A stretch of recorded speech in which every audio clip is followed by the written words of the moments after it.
welcome to the Sharon and Joe Show. My name is Sharon. Hey guys, what's up? My name's Joe. So Joe and I are coming at you as we usually do in the garage, but we're kind of half in and half out. It's a beautiful night tonight, so we're sitting outside and it's nice. We're under the stars and it's actually really nice and cozy. Yeah, we got done doing some yard work this evening, and it was so nice outside. We let the animals hang out in the house when we come out here. We usually do our videos on the weekend, so you guys get it by Monday. Looks like it's going to be a great Memorial Day tomorrow. Yeah, we're looking forward to it. We actually had a really good day today, too. We went hiking, and I have wanted to go hiking with Joe for a long time, and it worked out today, and it was great. It was a lot of fun. It was peaceful. It was beautiful out today. It was. It brought back just a lot of memories of where I was at and the journey on how far I've come. It was just a beautiful thing. So let's talk about that a little bit. You want to talk about kind of life after narcissism and how we got to where we are now? Sure, let's do it. Do you want to start? You can start, ladies first. All right. Well, Joe and I talk about this a lot, obviously, since we're together and we've both been through it. It's been about, 2.5 years now since I split up with my ex. And so much has happened. I've changed so much. I almost feel like it's two separate people. When I think about the way that I was back then, I remember being that way, but I can't believe that was ever me. No point in saying this is that there's life after narcissism, you guys. When my ex and I first split up, I didn't know what I was going to do. I didn't know what type of life I was going to have. I actually thought, well, I'm probably going to end up back together with the narcissist again. But that didn't happen. I held my own. I got through some tough times. I give all the credit to God for that. But I got through these tough times. And now I'm at a point now with Joe where I'm really happy. Life is really good. Yeah, it wasn't pretty, you guys. I mean, both of us were single parents with teenage kids and animals, and when that split happens, it ain't like you're on this pedestal and you're all clean. I mean, you were in the mud rolling around with the narcissist for 20 years, like we were, 20 years each, pretty much 40 years combined in the desert. I think the most important thing is, if there's anybody out there, like, none of us are terminally unique. I mean, if we did it, anybody can do it. It's just a matter of, I was in enough pain to cry out for help, which was God. I had to get honest with myself and see what my part in this was, to understand that my best thinking got me entangled with this thing for 20 years. All the good intentions in the world, the road to hell is paved by good intentions, but that and just a matter of using that experience and wisdom to help other people out. That's basically the formula to a little bit of peace and serenity. It's almost like, say, like we're going to go on a diet, right? If you wanted to lose weight, you need to eat less and exercise more, right? That's the formula. If you do that, it's not easy to do, but if you do that, you will have success at the end. When it comes to narcissism, there's a formula as well. And in getting to that mindset took me a lot of prayer. It took me just holding on. I have one of my best friends always says, don't quit until a miracle happens. Just holding on for dear life. Doing little things here and there, the little things that I could do, my role, my part. And I had to work with God hand in hand, and He'd do the rest. It brought me through. You said at the beginning, we went through it. Like, the only way through it is to go through it, and when you're with a narcissist, you face your greatest fears, and those fears led me back to my own childhood trauma and my codependency, my low self-worth, and my low self-esteem. Looking at that and having a little bit of courage and having that gift that many empaths do, most of us do, is insight, to be able to look within and to take accountability and responsibility for our role in it, to see how, by staying with the narcissist and having kids, I had to look at, how did I affect my kids by making that decision? It was all based on not wanting to come from a broken family the way I did, and my father left, and my mother was an alcoholic and a narcissist. It was just, I didn't want my kids that doing it, so the intention was good, but I was dealing with something very, very dark and sinister, and it took whatever I had to go through. If it was 20 years, it's better than never. It's kind of weird when you were saying that. It made me think that I never thought of myself, I don't think of myself as a controlling person, but I feel like when you're in an entanglement with a narcissist, you are, because you're trying to control how the narcissist acts, how you act, how your kids act, what you want. It's hard to put the focus on yourself because they're so screwed up. Like, it's just like, oh my God, there's something very, very wrong. And at the same time, you're ignoring it, getting gaslit, getting manipulated. You're not looking at yourself. I'm like, how the hell, why am I with this person still? And the excuses run out after 20 years. Like, she wasn't pregnant when I met her with my kid. I mean, we were together and there was red flags that I ignored. And it, it just took, as I said, it took as long as it did to get honest with myself enough so that I could change the things in me that I needed to avoid ever letting that happen again and grow. Of course, I needed God for that, but even when I was with the narcissist, the subtle changes that I did do, they were self-seeking. They were all about like how she would be if I was this way or that way. And the change for me, it was very slow. It was long, slow, but I was ready at the end after 20 years.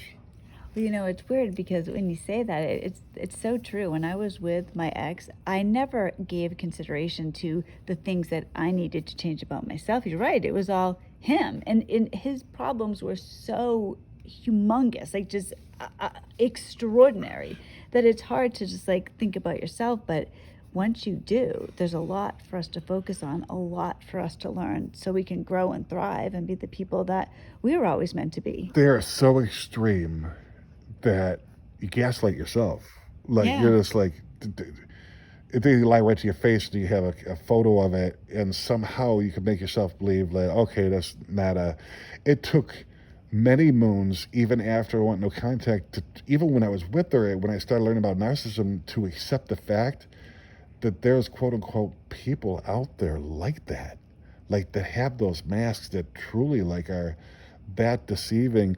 I mean, I was dealing with an extreme end of narcissism, closer to sociopathy. I'm sure that there's. I don't know if there's a good narcissist or not. I don't think that there is, but this one was really extreme, where very deviant, malignant, just very evil. I don't know if this happened to you, but sometimes when I was with my ex, I would think, like, this is after I learned about narcissism and I knew what narcissism was. I knew he was a narcissist, but there was still a part of me that was like, no, like, he can't possibly be that evil. He can't possibly be that bad. I must be exaggerating, or maybe he really was having a bad day. And it's like you continue to gaslight yourself until, like, for me, and I know for you too, it took something insane for us to actually call it quits on these relationships. I could no longer gaslight myself. It Yes, was like God, yes. like my inner voice, God saying, "Okay, you idiot! Like, all signs are here. You can be done with this delusion of not wanting to keep, come from a broken family and all that shit. You need to get the hell out of here. I'm giving you the Yes. go ahead to do that." Yeah, the same thing happened to me. I mean, you guys, what it took for me to end the entanglement, I mean, this is what it took. And I think about this now and I'm like, good God, woman. My ex was banging his own head against the wall, okay? He blamed me for it. And I have the paramedics, the police, the fire department, everybody shows up at the house, and I called 911. I heard my ex, I could hear him talking to the paramedics, and this is him. And she threw me into a wall, and I couldn't stop her. And I was like, oh my God, you guys, if you could see me compared to my ex, if I wanted to do that, I couldn't. And here he is in my driveway lying to me. That's what it took. That. Yeah, I mean, I was married, unfortunately, for 20 years. 10 years in, I had already had the broken heart. Ashley had an affair. This time around, it wasn't about a broken heart. It was more about just broken dreams. But really, my recovery had to do with being left desolate. Like, Yeah. 2 kids.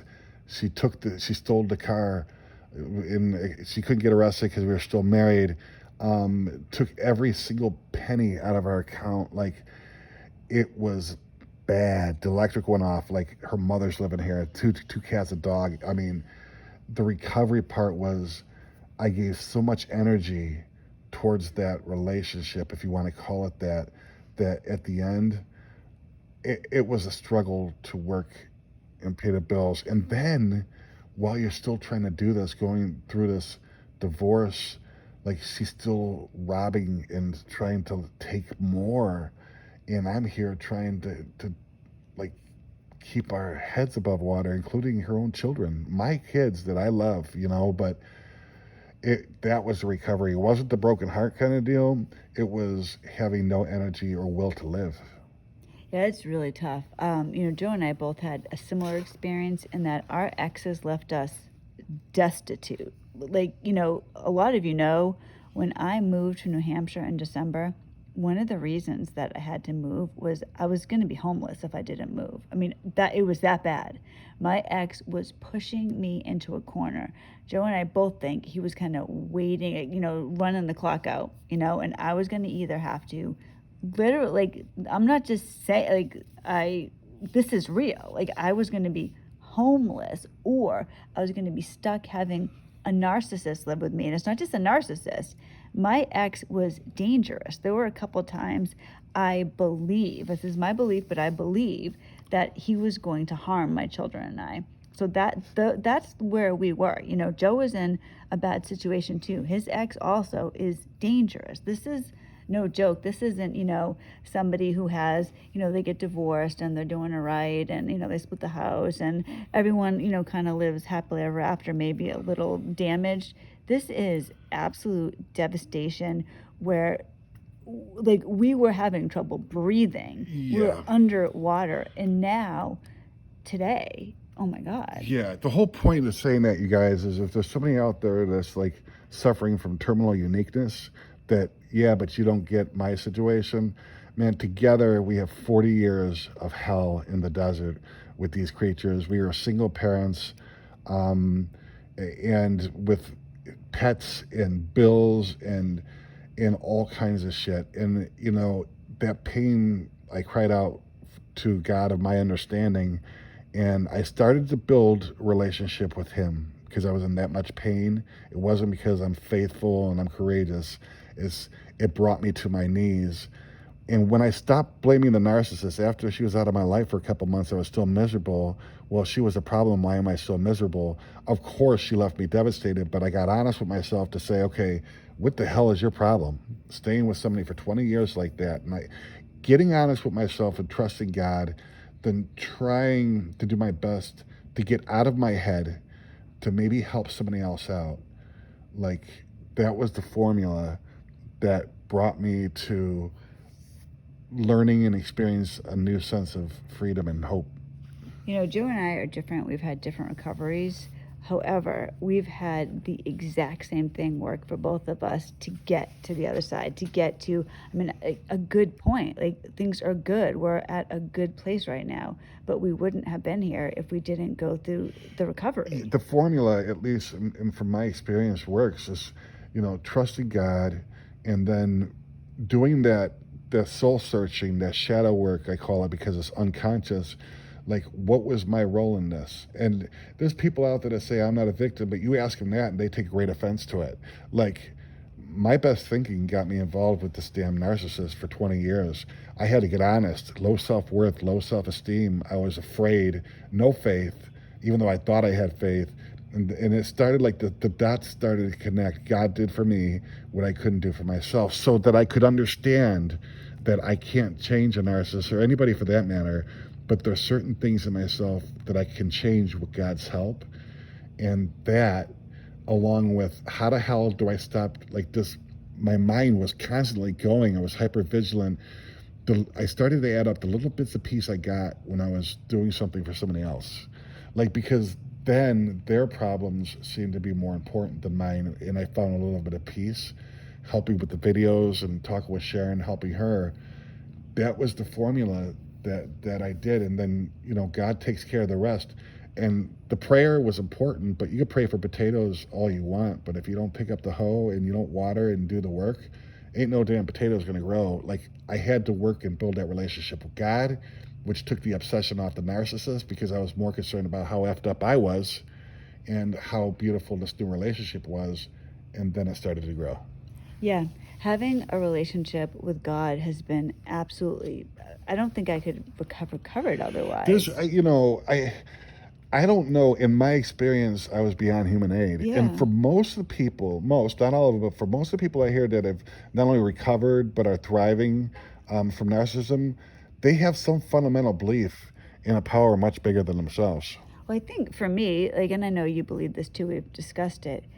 I think that when you're dealing with a narcissist, you're dealing with spiritual warfare, something greater than you're not dealing just human to human. You're dealing with real evil, something that is otherworldly. At least in our experience, Yeah. like we talk for ourselves, of course, but it was bigger than me. It was bigger than generational garbage that was passed on. It was bigger than psychology. It was bigger than all of that. It was just this underlying like malignant force in life that worked through this thing and could devastate.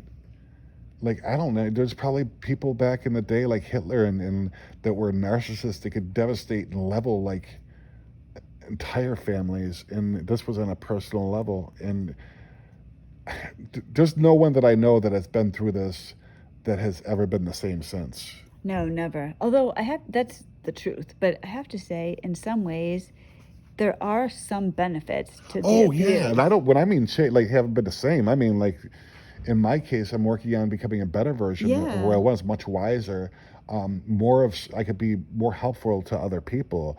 But there's some people say, and it's always kind of tweaked me, like, well, they all act the same, so therefore they must be possessed. Well, there's people that have mental issues, like that have the same symptoms. When you think of like schizophrenia or like certain illnesses, cancers, well, the symptoms are all the same. That never convinced me. What convinced me was my own experience with it, but like it has affected me in a way that I've never been affected in my life. And other people, like I'm a recovered alcoholic and drug addict too. My mother took her own life. Like I've been through some shit. This stuff like tops it all. Like is much bigger than just one person that happens to be malicious and manipulative. Is much bigger than that. Oh God, yeah. They take over everything. I mean, it's like an infestation. Yes. It's like in your home, and it A just plague. yeah. And the only way to heal and be better is they've got to go. Yeah, that's absolute like complete like no contact. When I was in recovery, it was like no drugs, no alcohol, dry people, sober places. There was no minimal. I could have a drink here or there. It was complete abstinence, and it was actually in my recovery, like from drugs and alcohol, when I came in 20 years ago. The same kind of program that I used with the narcissist. Like, and I've heard what brought it about was I heard psychiatrists and doctors say like the relationship between like a codependent and a narcissist is very much like an addiction. And that's why I was like, well, holy shit, why don't I put these steps that I use in my program like into this?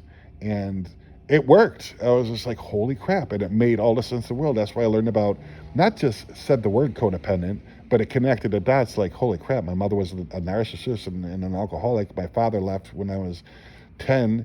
Like, forget about the narcissist. How about I got more issues in a box of Kleenex tissues? Well, it's Like, kind of like pulling a thread, right? You know what I mean? Like more and more is coming out, and that's the recovery. Yeah. Is going through all of that. and I mean, you could go really down the rabbit hole if you want. Some people like, God, I mean, there's anything you can do with your life after narcissism. Stay single and be happy, be with another person, be happy, whatever. But you go down as far as a rabbit hole as you want. Some people go into psychology and study other different things. It's like, I went down far enough where I got what I needed to go, and I'm just putting it and practicing it and applying it in my life. Yeah, well, me too. Joe and I, we're doing the same thing. You know, it's kind of, I was going to say weird. It's not weird because we believe that God put us together. We're at the same place in recovery. We finished our recovery together. It was so, like the map was right there. Like our souls led the way, and God gave us the go ahead when we were ready.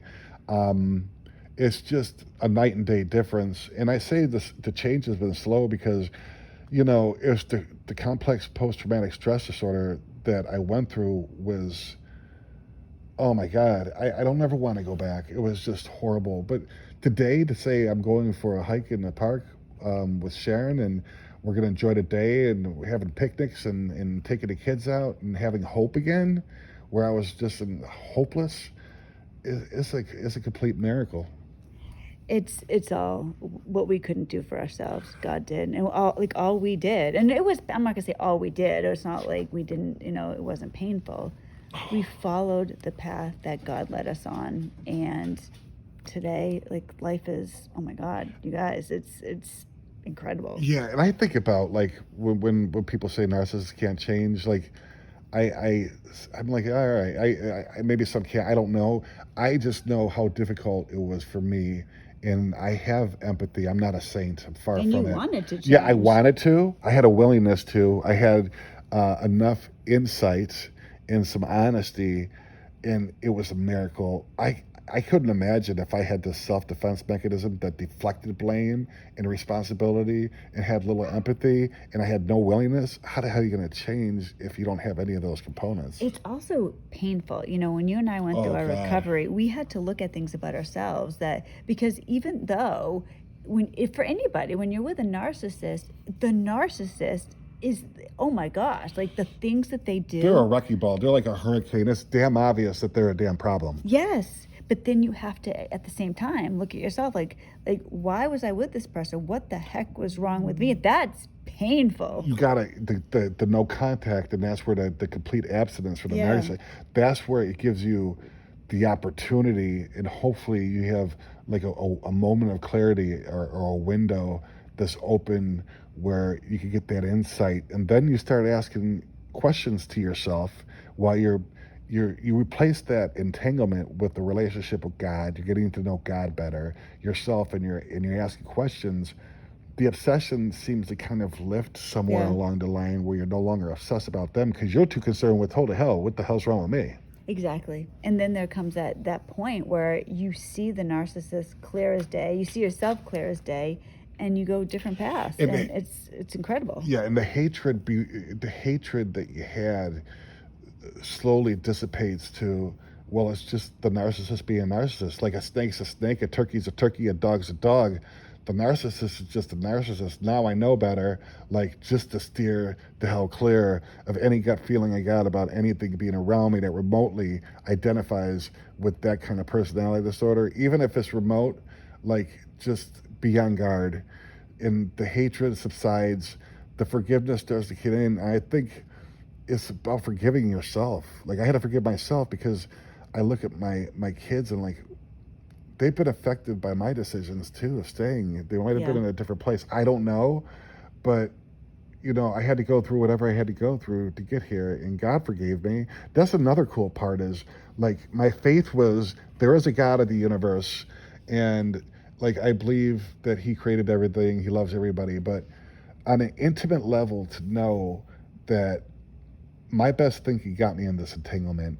There's no way I could get out on my own. To know that He personally did that, that means I am somebody to Him. That means He does love me. That means that there's a purpose in life, and that if He loves me, then I can learn to forgive myself if He forgave me, and then like be free of not only the narcissist but the prison in my mind and all the things I had to have rewired and unlearn. Guys, Joe and I both went through an awful lot, and I know so many of you have too. But I can tell you, because this happened to me, this happened to Joe, there is life after narcissism. You might not think you're going to be able to get through it, or you might not think, or you might be thinking, well, it's different for me, you don't understand. We could all say that. I said that for a long time. I would see or hear about people who had left narcissistic relationships, and I would want to do it, but I would think, can't. It's not me. They're Yeah. stronger than me, or whatever. They have more money than me, or they have family support, or whatever it is. If you work your way slowly but surely, just continue to learn about narcissism, maybe hopefully get into codependency, and you just are learning, and you're like just on that path, then there's definitely a chance. My worst day now is better than my best day I ever had with a narcissist. Yeah, me too.